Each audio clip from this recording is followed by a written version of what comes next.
The holiday of Sukkot reminds us that we're in safe hands and have nothing to fear. Yes, we have to go through the motions of earning a living. Yes, we have to try our best. But having made the effort, we can then sit back, secure and at ease, in the knowledge of whose hands we're in.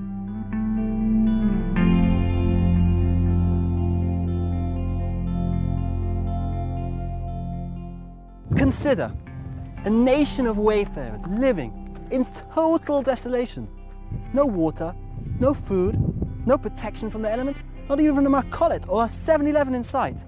Nothing, nothing, nothing. According to the rules of nature, we shouldn't have existed for more than a couple of days. Our journey in the desert should have marked the end of the Jewish nation. All that should have remained of us are dry bones. Yet we lived in total desolation for 40 years. Not just survived, but thrived and multiplied. And not just a couple of people, but millions and millions of people, men, women and children, young and old, protected by the clouds of glory. One on each side of us, killing off snakes and scorpions and sheltering us from the wind. One above us, making sure the sun didn't harm us and that no rain fell on us. One in front of us, leveling off the mountains and filling in the craters to ease our journey. And one below us, cushioning us from the hot desert sand and actually carrying us along like a boat on water. Our every need and concern catered to, like a newborn baby in his mother's arms, not a worry in the world.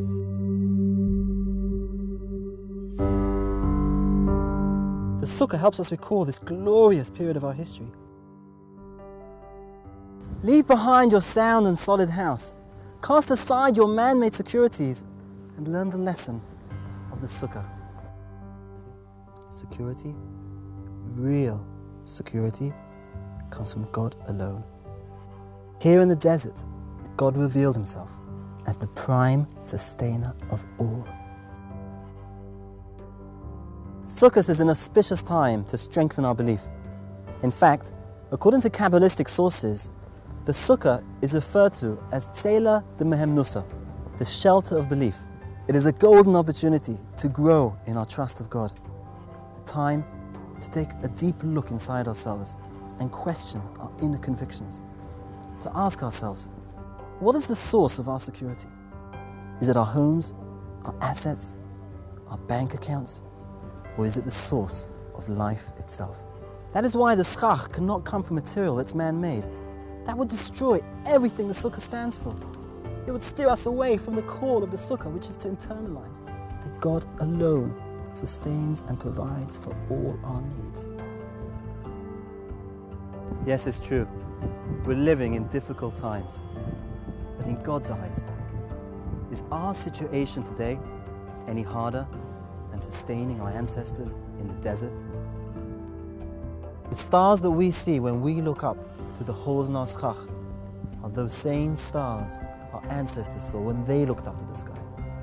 Because the same God that watched over and protected them is the same God that is watching and protecting us today.